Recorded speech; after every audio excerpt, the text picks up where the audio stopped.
Womanjika, Kuzazangpo, Kimcho, Salamat Pagi Abakaba, Sana Sante Bawana, Talofa.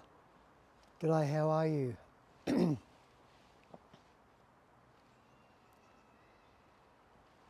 I hope you're all well.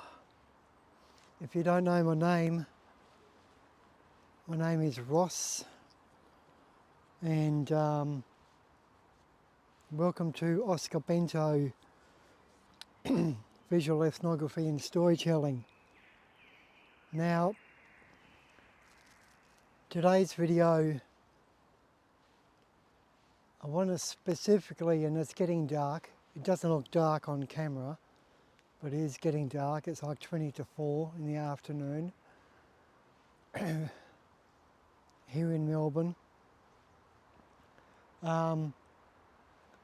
I want to specifically talk to you about being prepared in the bush. And I've made this video or similar videos to this on numerous occasions. Here comes a few bushwalkers. Bear with me if I go silent and I don't talk for a few 10 or 15 seconds. But everyone needs to be prepared when they set off into the bush. Whether it's bushwalking, camping, a picnic, a scout group, if you're a drone operator, a filmmaker, if you're a canoeist, a hunter, a logger, a fisherman, whatever it is, you have to be prepared.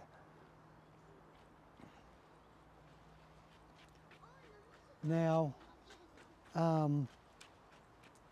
one of the reasons why I'm making this video is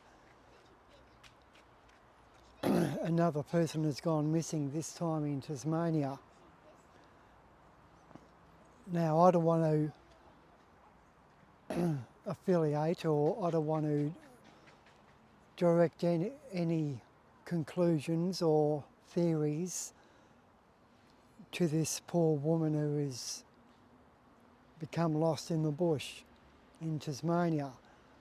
All I'm saying is that she is lost, another person. Now, this happens very, very often all around the world. People get lost. Some people are never found. Some people are found, and that's fantastic. They're found alive and well. But for some people, they're never found at all.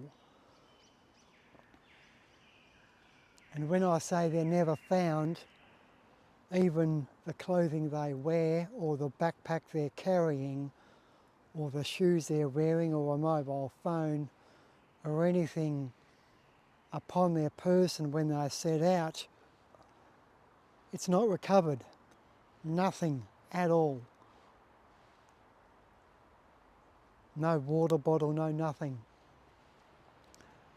Now again, I don't want to draw any conclusions or parallels or skepticism towards this tourist who has gone missing in the northwest of Tasmania. I'm just using her as an example of another missing person.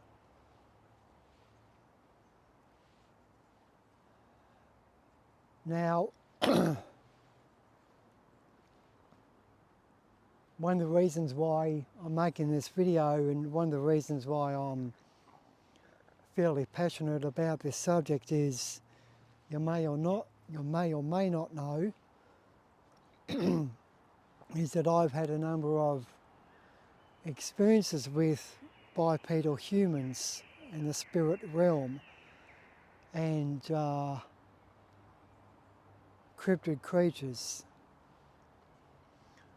Again, I'm not saying that this relates to this person, but perhaps it does.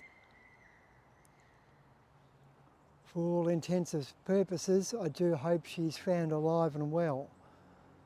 All I'm saying is another person has gone missing.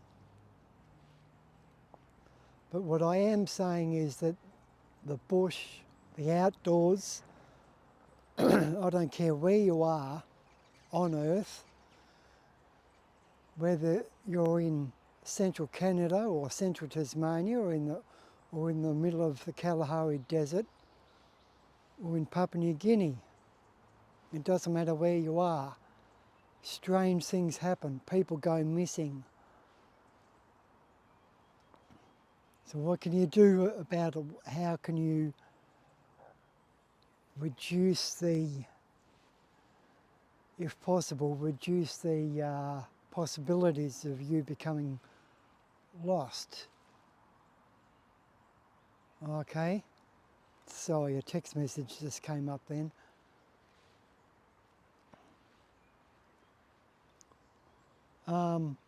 First and foremost,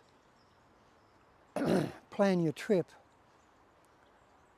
Know where you're going. If you can, take maps, waterproof maps. You can hold in your hand, not on a phone. Even if it's print out on paper and put in a plastic bag, that's better than nothing. Let people know where you're going, how long for, and when you're going to return. Especially if you're going to be out of cell range, mobile phone range, or out of range of a CB radio or even a satellite phone.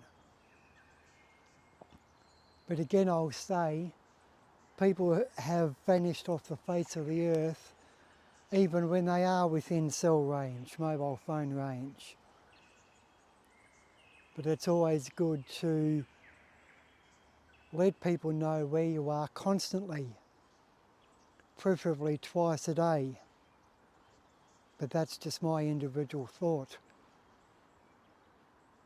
Morning and evening, when you wake up and when you go to bed. Or if you're taking another route, you've diverted, you've changed your plans.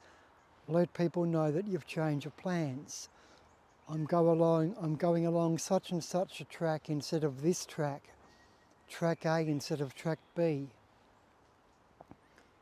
Or I've stopped short of my hotel 20 k's back the road and I'm camping.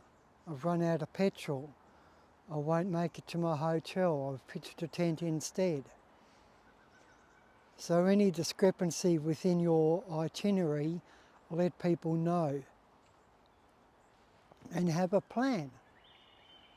Tell your people, tell your friends and family that if I'm not in contact with you, perhaps then contact emergency services, contact the police, contact the wildlife officers, set out a search party, especially if you have a tight itinerary and you're in touch with people twice a day.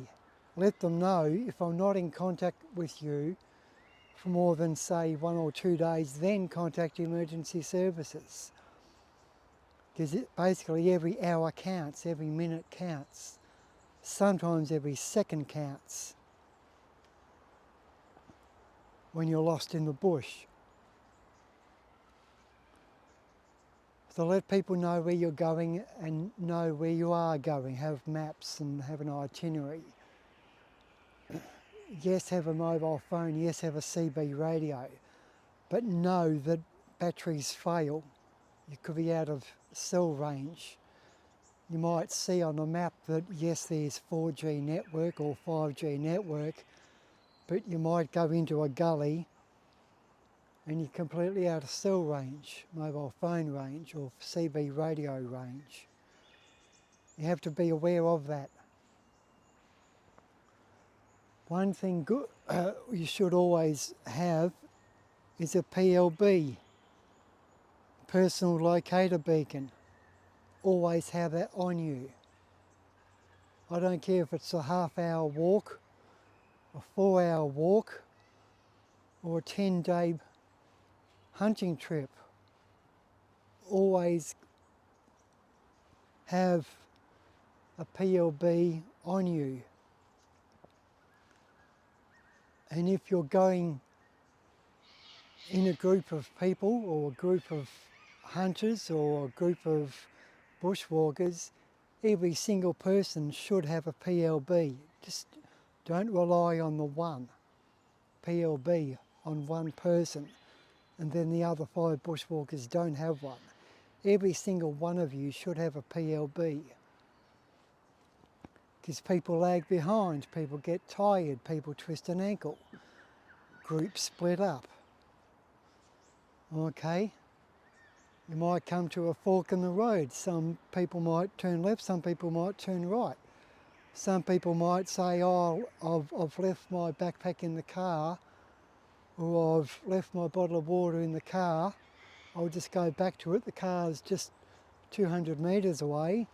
I'll catch up with you. That's when shit happens. It only takes a second. Okay, especially with regards to this weird, strange world of cryptid creatures and bipedal humans, or fairy lore, spirituality, the spirit realm. Anything's possible. Or even with regards to strange phenomena, portals, etc. Okay? People don't realise that, some people don't even realise or know what a Bigfoot is, or a Sasquatch, or a Yowie is. People, when they go on bushwalks, don't even take a water bottle. They'll just take their car keys, wallet and mobile phone, because they think that they'll be safe for half an hour, or 1 hour, or 2 hours, because the path says that it's a round path. It's a 1 hour bushwalk.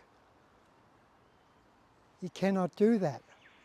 You shouldn't do that. You always have to be prepared. Now, I know I sound paranoid and scared and schizophrenic and delusional,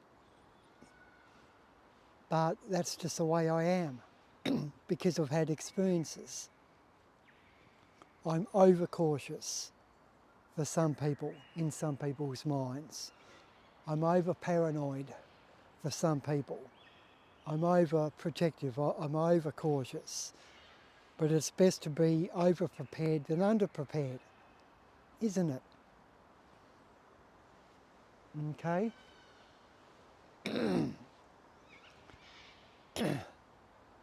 So look, check where you're going, have a plan, have an itinerary, let people know where you're going, have a PLB. Another very, very important thing is to check the weather before you set off. Check the forecasts in advance. See if there's rain on the way, or snow, or hail, or a sandstorm, or it's going to be scorching hot, or there's a bushfire locally in the proximity of where you're walking. The bushfire might seem to be under control, but things can flare up very, very quickly if the wind changes, for example, or a storm comes and there's lightning strikes and that starts a fire. Okay? So check the weather. Wear adequate clothing for your trip, whether it's summer, autumn, winter or spring. Okay? You might think you'll be okay, but always put a light waterproof jacket in your backpack or shoulder bag or some sort of poncho. Always have a spare pair of socks in a plastic bag, so if your feet get wet you can change your socks and have dry feet, because if your feet are wet and cold, the whole body is cold. You might want to pack a beanie a scarf. Okay, so have sufficient clothing, gloves, boots, thick socks for padding. If you're on medication, if you're diabetic for example, take medicine with you. Even if it's not the time of the day when you set out to take your diabetic medicine. Okay? Have it spare. It's like keeping spare throat lozenges or spare headache tablets or spare tampons. It may not be the time of the month, but you might need tampons.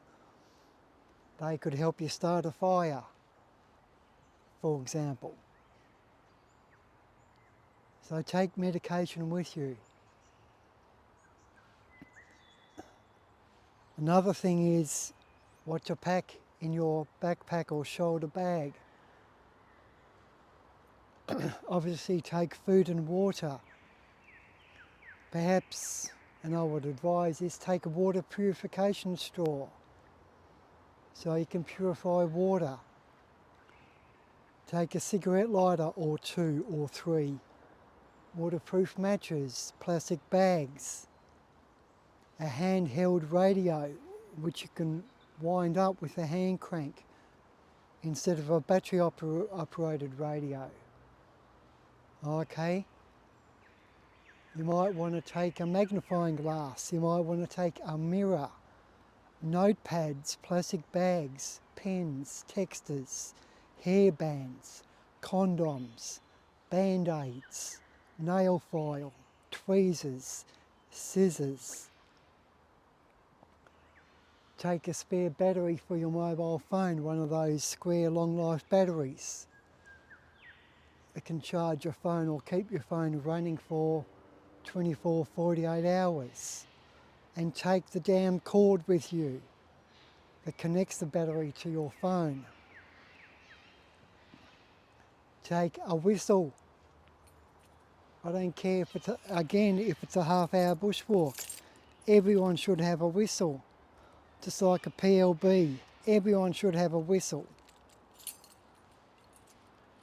Everyone should have a multi-tool or a Swiss Army knife. Everyone.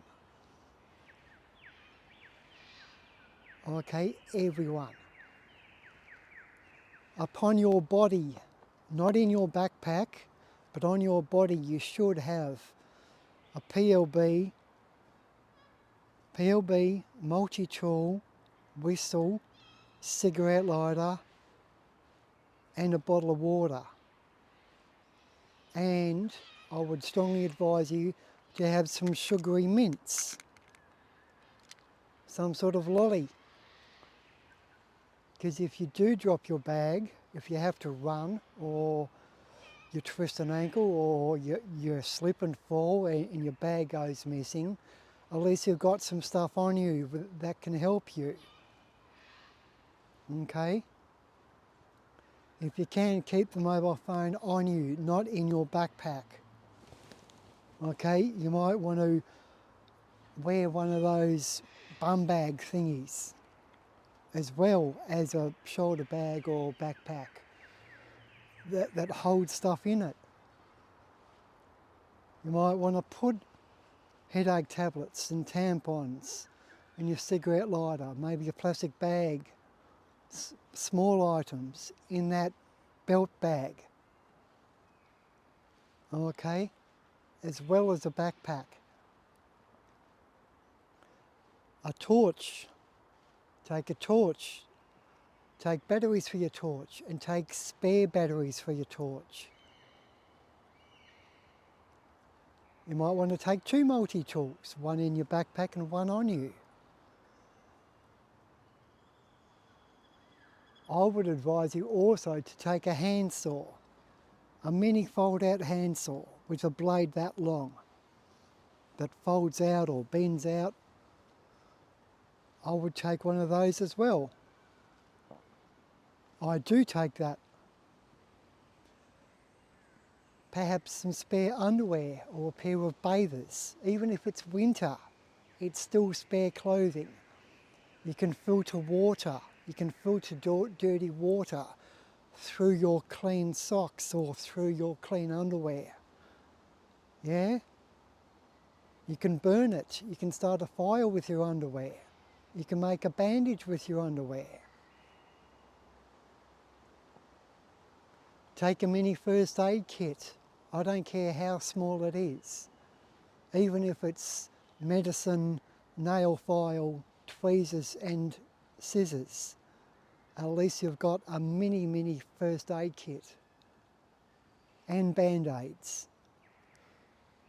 I would also strongly advise you to take a bottle of lavender essential oil. Okay, reason why I say lavender, perhaps eucalyptus or tea tree, but lavender is a multi-purpose essential oil.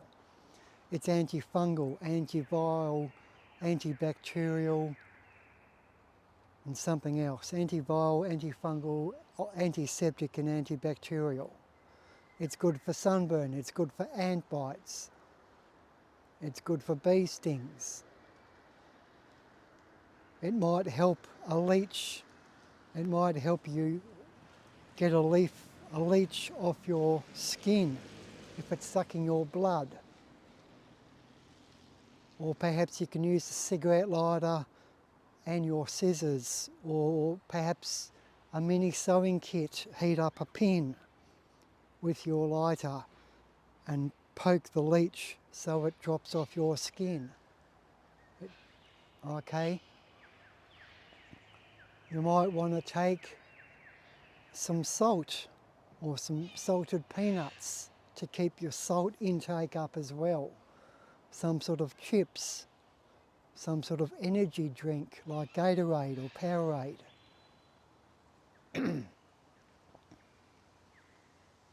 A poncho. What else? Gloves. Take some gloves. I don't care if they're cycling gloves, at least it's some sort of gloves for protection or to keep you warm. You might use them to keep warm, you might filter water, you might use gloves as you're cutting firewood. You might wear your gloves at night time if you have to stay overnight. You might put the gloves on the end of your feet to keep your toes warm. I don't know.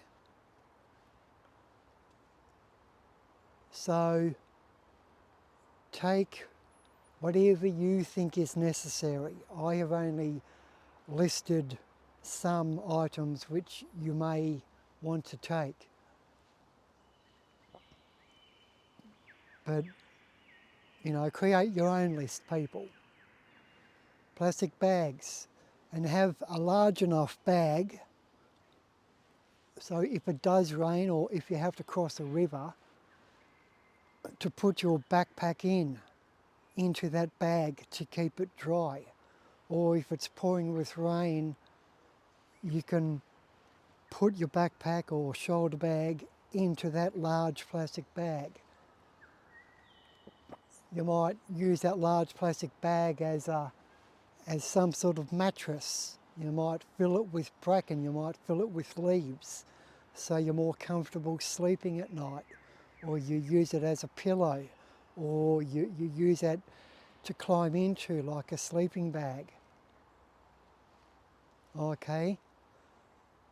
Different items can take on different roles, have different purposes, like a plastic bag, like a tampon, or even a condom. You can carry water with a condom. Okay?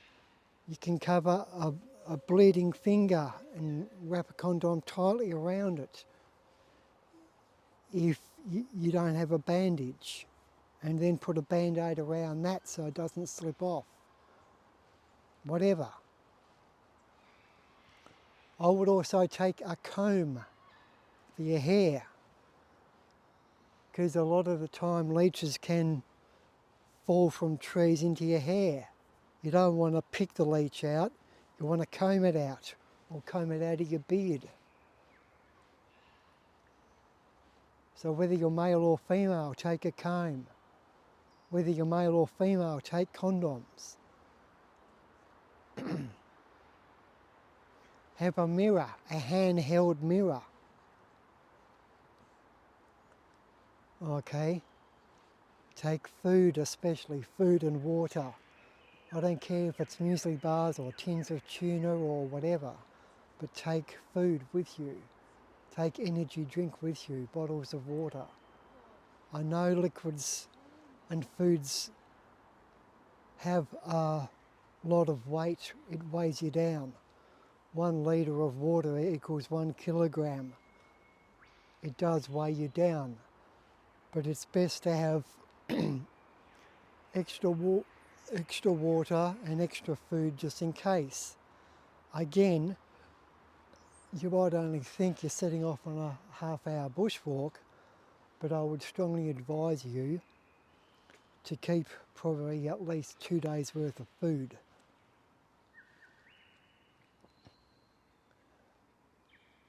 And if you can, 2 days worth of water. If you can't carry 2 days worth of water, well then have a water purification straw. Have a plan to find water. Learn bush skills, learn how to filter water, practice at home.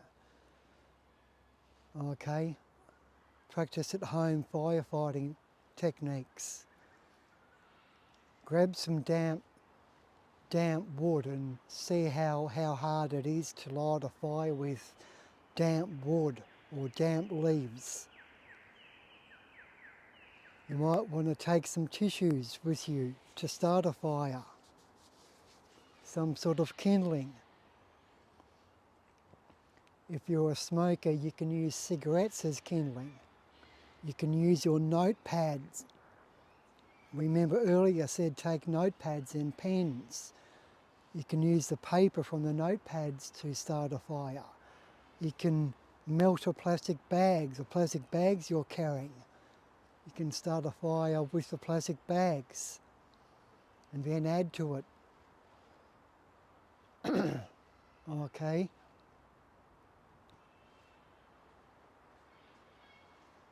You can melt a hairband. You can melt half of the comb. You can saw the comb in half. The comb is plastic, that'll melt, that'll burn. Okay, so just think outside the box. Lots of items have got multiple uses. If you have a beard, cut your beard and burn your hair to start a fire. Whatever. That's about it, people. I'm going to leave it at that. It's gone for half an hour already. But please, please be safe. Please, please be prepared. Try and learn bush skills, or also take spare shoelaces. Even if your boots, they don't take shoelaces, they're slip-on boots. Again, shoelaces or some sort of rope or paracord can help you. You may not make a snare, but you might need, again, you might stop bleeding, you might start a fire. You might carry something with you might do up your pants, whatever it is, with your shoelaces or string. What else is there in my bag that I can talk to you about? A wind-up radio, a chocolate bar, a mirror. I'll show you my mirror. It's only a very small handheld mirror. Yeah, I got that at a $2 shop. It was like $2-3. Okay.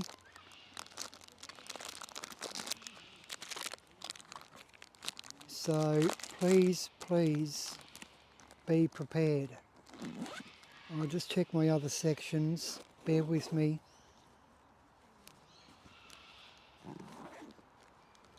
So yeah, also with your medications or perhaps a fire starting kit, put that in a Tupperware container so it stays dry as well. Okay. Some bushwalkers next to me. They think that I'm talking to myself. So just please be prepared. Alright, I'm going to leave it at that. It's getting quite dark.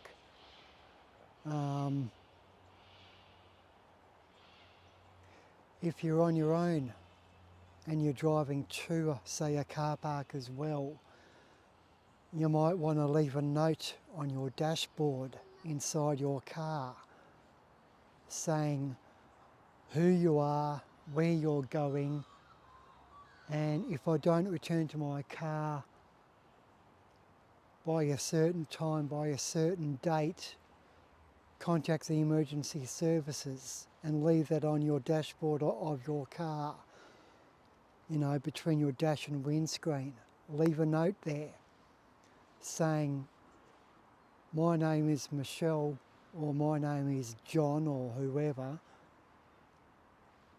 I've set off on a bushwalk. I'm going to return by 5 p.m. on Saturday, the 4th of July, or whatever the date and time is.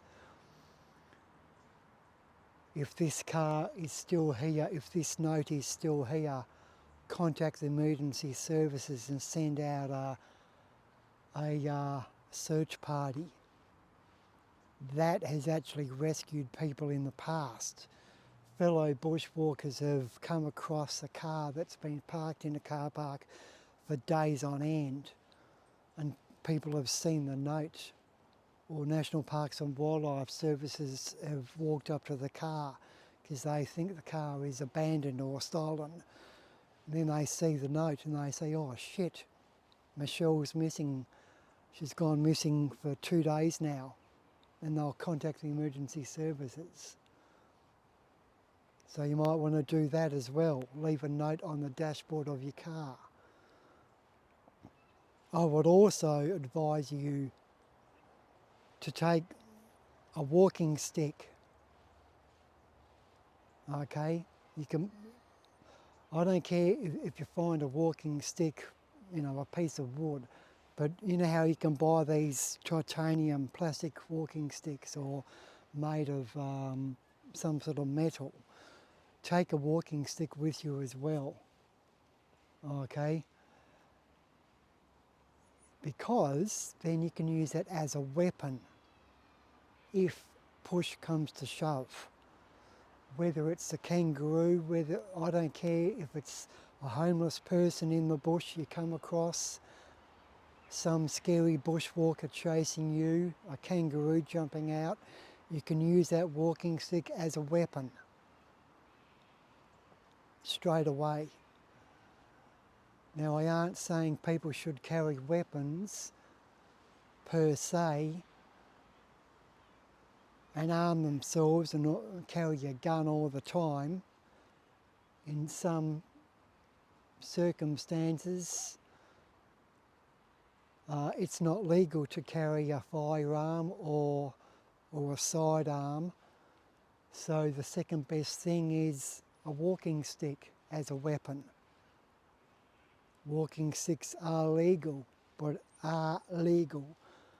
if push comes to shove, you can always use that as a weapon.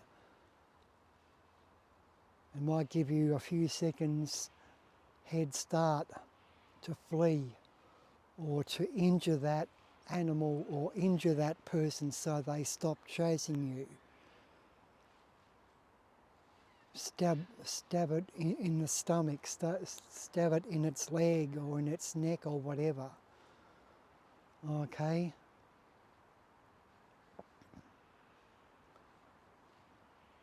So, you know, I know it sounds probably like the wrong thing to say, and legally on YouTube it might be the wrong thing to say, but I would certainly carry some sort of bushwalking stick, just in case. It's like a Swiss Army knife, you could use that as a weapon, or your fold out handsaw as a weapon. You might have a mini can of deodorant which you can spray in the person's eyes, which you're hiding in your pocket all of the time, you know, a mini can of deodorant, and then it's on you. You never know, people. You never know. I might sound paranoid, I might sound very ultra paranoid, but that's just the way I am, because I have had a lot of experiences with the underworld and with bipedal humans, and quite frankly they've scared the crap out of me. Now, in saying that, you have to be aware also, and this will be the final point, that unfortunately we're not the strongest, we're not the apex predator. Humans are not the strongest, the fastest humans on earth, or creature on earth. A kangaroo can kill us, a silverback gorilla can kill us, a yowie can kill us, a drunken bushwalker can kill us, a homeless person who's a mad schizophrenic who lives in the bush can kill us. Homeless people in the bush, you have to be aware of other humans, whether they're homeless or perhaps someone is growing marijuana in the bush and there's people guarding the crops. You might stumble across a marijuana crop. You might trip a snare. There might be a trap. You might cross over a fence line. You might cross over a trip line. You may not even realise that they're growing marijuana in the bush and you accidentally stumble across it. So you have to be prepared. Okay? I know I sound paranoid, but shit happens, people. Okay? Okay, I'm going to leave it at that, and also just be aware of this strange phenomena, yowie, Bigfoot creatures. Watch out for noises, be aware of silence.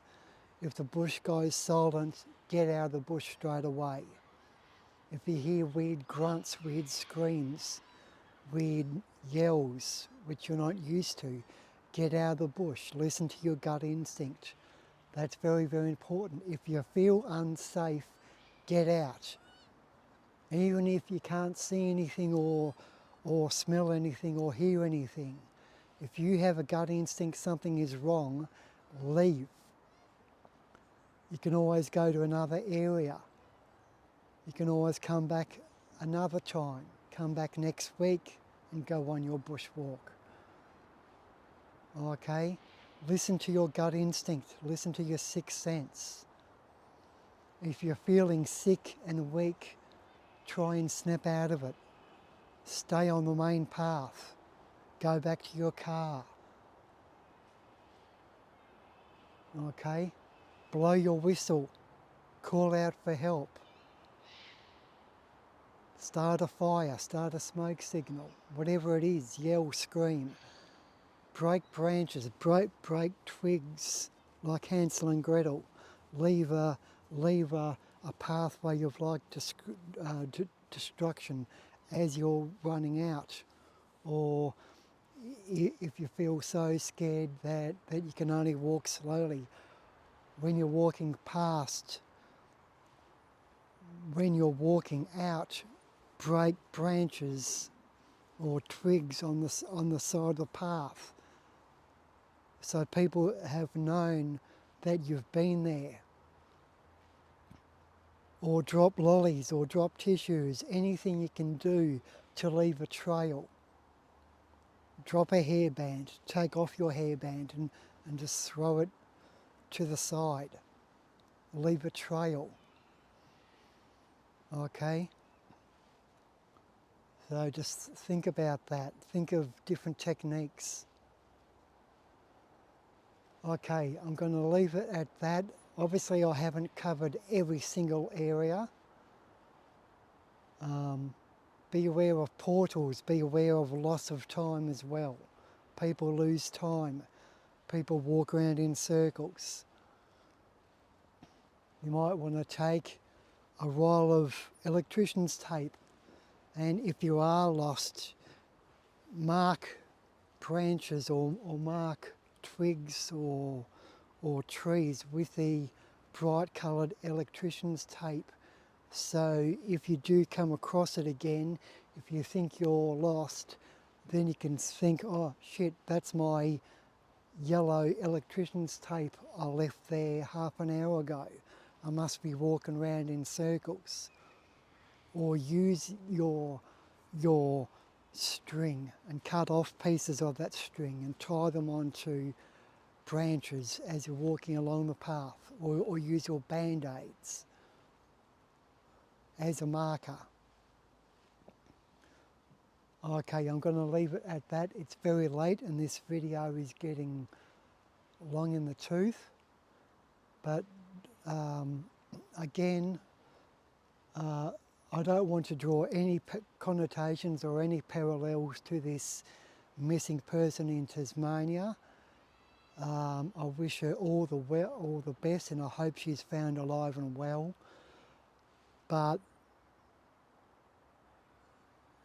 just know that shit happens. People do get lost all of the time, all around the world. You may not hear it on the news or on the radio or on the TV, but it happens to thousands of people, tens of thousands of people all around the world yearly. So you have to be prepared.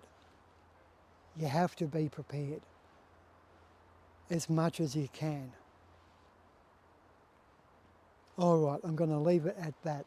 You be good, you be safe, and do your bloody homework. Thank you.